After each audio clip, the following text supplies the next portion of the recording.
যে কোনো যানবাহনেই ব্রেক থাকবেই, কেননা আপৎকালীন সময়ে কিংবা প্রয়োজনে যানবাহন থামাতে ব্রেকের বিকল্প নেই। দুই চাকার বাইক হোক বা চার চাকার গাড়ি, ব্রেক ভালো কাজ না করলে গাড়ি অ্যাক্সিডেন্ট করার আশঙ্কা থেকে যায়।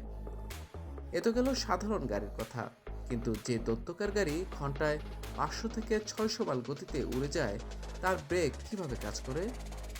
চলুন জেনে নেওয়া যাক জেট প্লেনের ব্রেকিং সিস্টেম কিভাবে কাজ করে। জেট প্লেনে বেশ কিছু ব্রেকিং সিস্টেম রয়েছে। এগুলো খুবই বিশেষ এবং উচ্চ প্রযুক্তির উপর ভিত্তি করে তৈরি। মাটিতে উচ্চ গতিতে চলার সময় এবং অবতরণের সময় জেট প্লেন থামাতে এই ব্রেকগুলো খুবই গুরুত্বপূর্ণ।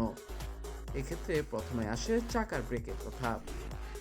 জেট প্লেনের ল্যান্ডিং গিয়ারের টায়ারে গাড়ির মতোই ডিস্ক ব্রেক থাকে, যা রানওয়েতে অবতরণ করার সময় বিমানটিকে থামাতে সাহায্য করে।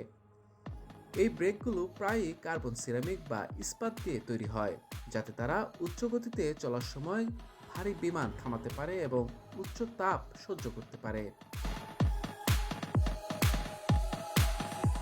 এরপরই আসে reverse thruster system. Reverse thruster jet ইঞ্জিনের একটি বিশেষ প্রযুক্তি, যা জেট প্লেনকে দ্রুত গতি কমাতে সাহায্য করে। অবতরণের পরপরই পাইলটরা ইঞ্জিনের থ্রাস্টারগুলোকে বিপরীত দিকে ঘুরিয়ে দেন, যাতে বাতাস বিমানটিকে পেছনে ঠেলতে পারে। এই প্রযুক্তি দ্রুত বিমানের গতি কমায় এবং রানওয়েতে ব্রেকের চাপ কমায়। তৃতীয় যে ব্রেকিং সিস্টেমটি আছে সেটি হচ্ছে অ্যারোডাইনামিক ব্রেক বা স্পয়লার। প্লেনের ডানায় থাকা স্পয়লারগুলো বাতাসের প্রবাহ বন্ধ করে জেট প্লেনের গতি কমিয়ে দেয়। এই স্পয়লারগুলো ল্যান্ডিংয়ের সময় ডানার উপরে উঠে যায় এবং বায়ু প্রতিরোধ ক্ষমতা বাড়ায়, যা বিমানের গতি কমিয়ে দেয়। রানওয়েতে অবতরণের সময় অ্যারোডাইনামিক ব্রেকও ব্যবহার করা হয়, যাতে বিমান দ্রুত থামতে পারে। জেট প্লেন থামাতে চতুর্থ যে ব্রেকিং সিস্টেমটি ব্যবহার করা হয় সেটি হলো অ্যান্টি স্কিড সিস্টেম। এটি স্বয়ংক্রিয়ভাবে টায়ারের ঘর্ষণ নিয়ন্ত্রণ করে, যাতে ব্রেক করার সময় টায়ার পিছলে না যায়।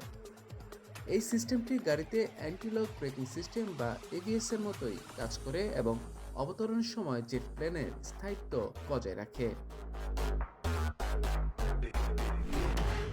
এছাড়া দ্রুতগতির জেট প্লেন থামাতে হাইড্রোলিক সিস্টেম ব্রেকও ব্যবহার করেন পাইলটরা। হাইড্রোলিক সিস্টেমের কারণে পাইলটরা সামান্য জোর দিয়েও জেট প্লেনকে সহজেই নিয়ন্ত্রণ করতে পারেন।